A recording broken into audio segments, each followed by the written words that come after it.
Emotional healing with दीपक में आप सभी का स्वागत है। दोस्तों आज एक सवाल भी है और मेरा इंटरेस्ट भी था मैं इस टॉपिक पे कभी बात करूँ।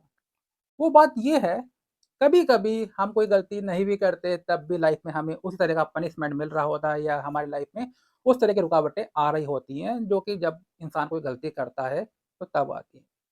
ये तो जिसने सवाल पूछा उसे क्लियर है, पर ये क्यों होता है? इसके पीछे का रीज़न क्या है? एग्ज़ाम्पल देके मुझे बोला है कि इसको पूरी तरह समझाएँ, तो इसलिए मैं इस पे एक लॉन्ग वीडियो बना रहा हूँ और हो सकता है ये चीज़ आपको भी हेल्प करे। तो दोस्तों इसको थोड़ा समझेंगे कि कर्मा जो हमारे कार्मिक चीज़ें हैं या कर्मा है या लॉ ऑफ नेचर है, काम कैसे कर रहा है? हम देखो पूरी तरह तो नहीं समझ सकते नेचर को, पर कुछ हद तक समझ सकते हैं, तो उस पे हम बात करते हैं। दोस्तों समझो कि ये एक कूड़ा है, ठीक है? कोई गंदी चीज़ से बदबू आ रही है। अब मैंने आपके ऊपर फेंकी या आपने इसे रास्ते से उठाई या आपने किसी के ऊपर फेंकी, पर आपने इसको होल्ड करा हुआ है, अपने पास रखा हुआ है।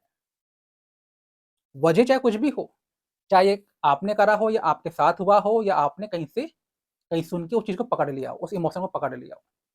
कुल मिला के कूड़ा है, गंदगी है, बदबू है, मक्खियाँ आएँगी, मतलब सेम चीज़ चाहे इंसान कोई भी करे, उसके साथ सेम सिचुएशन आएगी। बहुत बार हमारे साथ कुछ गलत होता है और हम उस चीज़ को मन में रख के बैठ जाते हैं और हम डबल बैठते हैं। एक तो हमें गुस्सा, नफ़रत, बदले की भावना ये सब भी आ जाता है, तो हमें प्रॉब्लम ज़्यादा हो जाती है। और जो ये कर्मा करता है उसके साथ थोड़ा समस्या होगी होगी, पर उसने तो करके छोड़ दिया और उसने गलती करी है, उसे सज़ा मिलेगी। लेकिन जिसने नहीं करी उसको ज़्यादा मिल जाती है कई बार, क्यों? क्योंकि उसने अब डबल चीज़ खराब कर ली। एक तो बदले की भावना भी तो आ गई ना उसके अंदर एक। तो अब सिंपल सी बात है, ये डाउन है, मतलब ये जो इमोशन का पैटर्न है, जो चेतना है, उसकी बहुत डाउन चली गई है अब। वो डरा हुआ भी है, उसमें नफ़रत भी आ चुकी है, बदले की भावना भी आ चुकी है। और जो करने वाला है, उसके पास बस एक था कि उसने अपने स्वार्थ के लिए किया और आगे बढ़ गया। तो इसलिए यही है कि ये जो मेरे भाई ने सवाल पूछा है कि क्यों वो लोग जो बेचारे इनोसेंट होते हैं, उनके साथ समस्या क्यों होती है? क्योंकि कई बार हम चीज़ों को होल्ड कर लेते हैं, उन्हें पकड़ लेते हैं, उनको जाने नहीं देते। इसलिए आपने एक चीज़ सुनी होगी हमेशा, नफ़रत मत करो और माफ़ कर दो। कहते हैं ना, मट्टी डाल, ये सब बातें जो क्यों बोली जाती हैं? क्योंकि आप होल्ड करोगे तो सेम प्रॉब्लम हमारी लाइफ में भी होगी, जो कि दोषी है उसके साथ जो होगा ना वो हमारे साथ भी होता है, क्योंकि हम उस चीज़ को होल्ड कर लेते हैं और अपने पास उसे रखते हैं। देखो सिंपल सी बात है, कूड़ा आपकी जेब में रखा है, चाहे आपने उठाया हो, फेंका हो, आपने फेंका हो, बदबू तो आपके ऑरा से भी आएगी ना वो चीज़।